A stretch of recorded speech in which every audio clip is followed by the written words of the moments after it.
Hi hello guys, welcome back to సూర్యని vlogs. So నా పేరు సాయి కిరణ్ సూర్యని. నేనైతే ప్రెసెంట్ యూకేలో ఉన్నాను. సో ఒక ఇంపార్టెంట్ థింగ్ మీతో షేర్ చేసుకోబోతున్నాను ఈ వీడియోలో. స్కిప్ చేయకుండా ఎండ్ వరకు చూడండి. అది ఏంటి అని అంటే, మన ఇండియన్ స్టూడెంట్స్ని 12 మెంబర్స్ని అయితే అరెస్ట్ చేశారంట యూకేలో. ఏంటి అని అంటే రీజను, సో వీళ్ళు క్యాష్ ఇన్ హ్యాండ్ అయితే జాబ్స్ చేస్తున్నారు.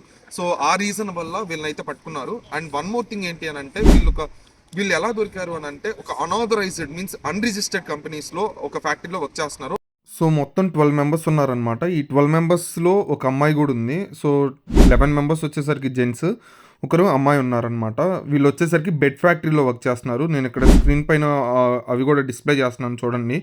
సో స్పాట్లో దొరికారు కాబట్టి సో వీళ్ళ ఆర్గ్యుమెంట్స్ కూడా పెద్దగా ఏమీ వినలేదంట. యాక్చువల్గా ఏంటంటే 8 మెంబర్స్ అయితే బెయిల్ మీద బయటకు వచ్చారనమాట. ఇంకా 4 మెంబర్స్ ఇంకా అలానే ఉన్నారు. సో మీరు ఒకవేళ క్యాష్ ఇన్ హ్యాండ్స్ జాబ్స్ చేయవలసి వస్తే, లైక్ ఫ్యామిలీ ఇష్యూస్ ఉండటం వల్ల కానీ, లేదంటే పర్సనల్గా మీకు మనీ కావాల్సి ఉండి కానీ, లేదా యూనివర్సిటీ ఫీజు అని చెప్పేసి మీరు ఏదైనా క్యాష్ ఇన్ హ్యాండ్ జాబ్స్ చేస్తున్నట్లయితే డోంట్ షేర్ ఎనీ వన్. మీరు ఇక్కడ జాబ్ చేస్తున్న క్యాష్ ఇన్ హ్యాండ్ చేస్తున్నట్టు ఎవరితో షేర్ చేసుకోవద్దు. ఎందుకనంటే అది వరస్ట్ కేసులో ఒకవేళ మన ఫ్రెండ్సే మన మీద కంప్లైంట్ చేయొచ్చు. అదర్వైజ్ మనతో పాటు మన సరౌండింగ్స్లో ఉన్న వాళ్ళు మేబీ ఆఫీసర్స్ కైండ్ ఆఫ్ ఎవరైనా ఉంటే సో అది కూడా ఇంపాక్ట్ అవుద్ది. ఎవరితో కానీ మీరు లైక్ పార్ట్ టైమ్స్ గురించి కానీ, మీ వర్క్స్ గురించి కానీ ఎవరితో షేర్ చేసుకోవద్దు యూకేలో. అండ్ మోర్ ఎవర్, ఎవరైతే క్యాష్ ఇన్ హ్యాండ్స్ చేస్తున్నారో ఇల్లీగల్గా, మీన్స్ ఇక్కడ స్టూడెంట్కి 20 అవర్స్ మాత్రమే వర్క్ చేయాలి. సో యూకేలో ఎన్ఐ క్యాష్ అనేది 20 అవర్స్ మాత్రమే ఎన్ఐ పే తీసుకోవాలి. దానికి మించి మనం ఎంత తీసుకున్నా సరే దాని క్యాష్ ఇన్ హ్యాండ్ కింద వస్తే, ఈవెన్ దో అకౌంట్లో పడినా సరే అది ప్రాబ్లం అవుతుంది అనమాట అమౌంట్. సో చాలా జాగ్రత్తగా ఉండండి. ఎక్స్ట్రా వర్క్స్ చేసే వాళ్ళు ఎవరైతే ఉన్నారో be aware on this. 12 members అంటే అది చాలా చిన్న థింగ్ అయితే కాదు.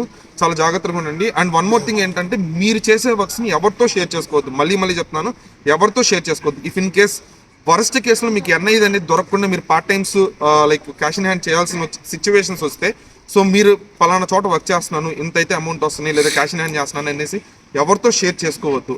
అది మీ కెరియర్ని డ్యామేజ్ చేసే అవకాశం ఉంది. సో ఎవరైతే బెయిల్ మీద వచ్చారో వాళ్ళ సిచ్యువేషన్స్ ఎలా ఉంటాయి అనేది వీ కాంట్ ప్రిడిక్ట్. మనం అయితే చెప్పలేము ఎలా ఉంటుంది అనేది. ఫర్దర్గా వాళ్ళకి పిఎస్డబ్ల్యూ మీద ఉంటే సో వాళ్ళని పంపించేయచ్చు, లేదంటే వాళ్ళ కోర్స్ అయిపోయి ఇంకా పిఎస్డబ్ల్యూ రాకుండా చేసే అవకాశాలు ఉంటాయి వన్స్ కేసు అనేది రిజిస్టర్ అయితే.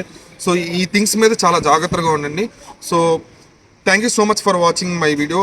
ఈ వీడియో కనుక మీకు ఇన్ఫర్మేటివ్ కనుక అనిపిస్తే సో లైక్ చేయండి, అలాగే నా ఛానల్ సబ్స్క్రైబ్ చేయండి. సో ఎవరైతే మీ ఫ్రెండ్స్ యూకేలో ఉన్నారో వాళ్ళకి ఈ వీడియో షేర్ చేయండి. అలాగే ఎవరైతే ప్లాన్ చేసుకుంటున్నారో యూకేకి రావాలని, so must and should be aware. జాగ్రత్తగా ఉండండి. మీరు ప్రతి స్టెప్ కూడా చాలా జాగ్రత్తగా ఉండండి. Thank you so much for watching this video. Thank you guys. Don't forget to subscribe my channel.